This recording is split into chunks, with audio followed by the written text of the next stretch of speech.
ગામ ગામના પાણી ભાગ 1 ભીમા જૂથની વાર્તા।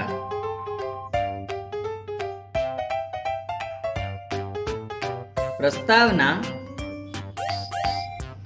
આ વિડીયોમાં આપણે જોઈશું કે કેવી રીતે ભીમા જૂથના બાળકોએ ગામમાં પાણીની સમસ્યાને દૂર કરી। આજે શનિવાર છે અને બિટ્ટુની શાળામાં રજા પણ છે, એટલે બિટ્ટુ સવારે મોડો ઉઠ્યો છે। બિટ્ટુ, તું આજે આટલો મોડો કેમ ઉઠ્યો? જલ્દીથી નાહીને આવ, હું જમવાનું ગોઠવી દઉં છું।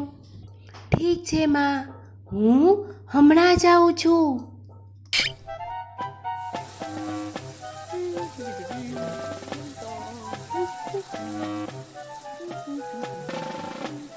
અરે, આ શું થયું?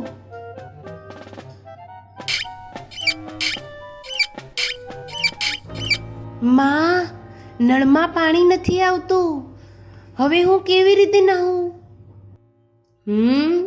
કદાચ ટાંકીમાં પાણી પૂરું થઈ ગયું હશે, એટલા માટે કહું છું જલ્દી ઉઠ્યા કર। હવે જો ક્યારે આવે છે। શું તમારા ઘરમાં ક્યારેય પાણીની અછત થઈ છે? ત્યારે તમે શું કર્યું?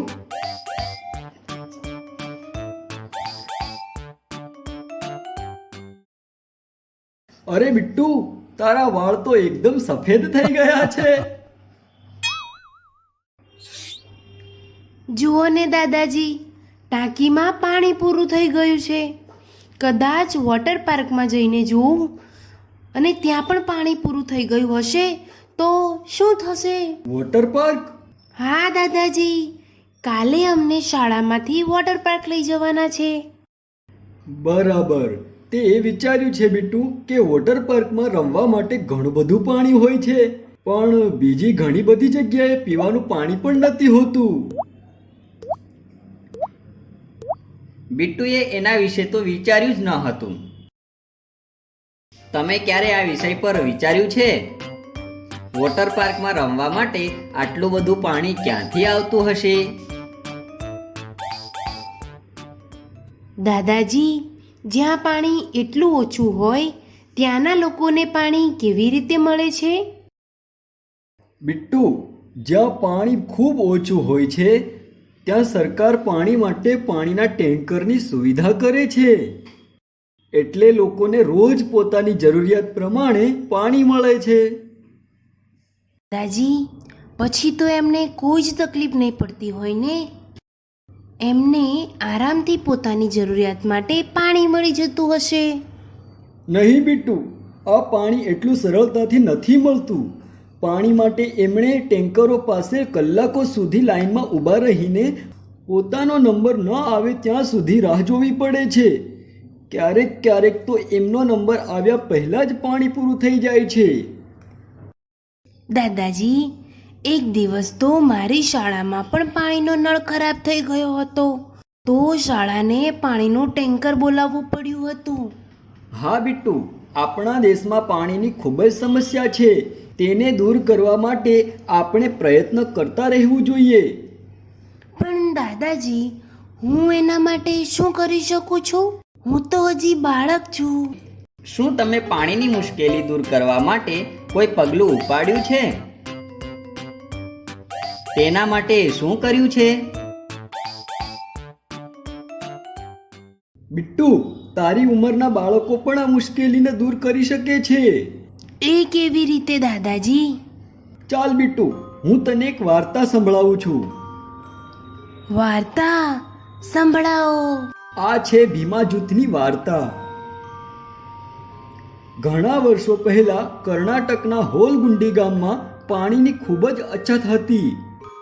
ફક્ત વરસાદની ઋતુમાં જ લોકોને પાણી મળી શકતું હતું, જેના કારણે ખેતી માટે બિલકુલ પાણી ન હતું અને કૂવાઓ અને તળાવોમાં પણ પાણી સુકાઈ ગયું હતું, જેનાથી પીવાના પાણીની અછત ઊભી થઈ હતી, જેથી બાળકો પણ ખૂબ જ પરેશાન હતા। એ ગામમાં બાળકોનું એક જૂથ હતું જેનું નામ હતું ભીમા જૂથ। ભીમા જૂથના બાળકોએ આ મુશ્કેલી માટે વડીલો સાથે વાત કરી, જેનાથી એમને એ ખબર પડી કે ગામમાં આ મુશ્કેલી પહેલા ન હતી, કેમ કે પહેલા પહાડ ઉપર બનેલી ટાંકીમાં વરસાદનું પાણી ભરાયેલું હતું, જેનાથી ક્યારેય પાણીની અછત ઊભી થતી ન હતી. ત્યાં ઘણી બધી માછલીઓ પણ હતી, પણ પછી એ પાણીની ટાંકીમાં તિરાડ પડવા લાગી, જેનાથી વરસાદનું પાણી તેમાં ભરાવાનું બંધ થઈ ગયું.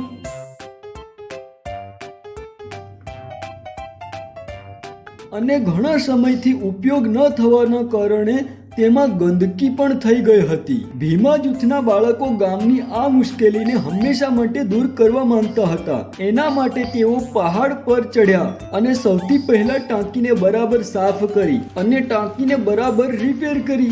એનાથી ટાંકી બરાબર ઠીક થઈ ગઈ. વરસાદ આવતા જ ધીરે ધીરે ટાંકી ભરાવા લાગી અને 2-3 વર્ષમાં જ તે પાણીથી છલોછલ થઈ ગઈ અને પછી એ પાણીમાં માછલીઓ પણ રહેવા લાગી. આ ટાંકી ચાલુ થવાથી ગામમાં કૂવાઓ અને તળાવોમાં પણ પાણી રહેવા લાગ્યું અને ગામમાં ચારે બાજુ ખેતરોમાં હરિયાળી જ હતી. અને આવી જ રીતે આ ગામમાં પાણીની મુશ્કેલી હંમેશા માટે પૂરી થઈ ગઈ. અને બિટ્ટુ, આ બધું નાના નાના બાળકોએ જ કર્યું હતું. આ સાંભળીને બિટ્ટુએ નક્કી કર્યું કે પાણીની સમસ્યાને દૂર કરવા માટે જરૂરથી કંઈ ને કંઈ કરશે.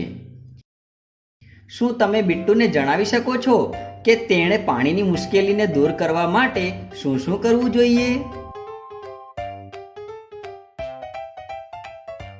બિટ્ટુ, ભીમાનું જૂથ પોતાના ગામમાં પાણી લઈ આવ્યું હતું અને અહીં આપણા નળમાં પણ પાણી આવી ગયું છે. જઈને નાહી લે. બિટ્ટુ બાથરૂમમાં નાહવા લાગ્યો અને સાબુ લગાવતી વખતે એણે નળ બંધ કરી દીધો, પણ તેનું ગીત ગાવાનું બંધ ના થયું.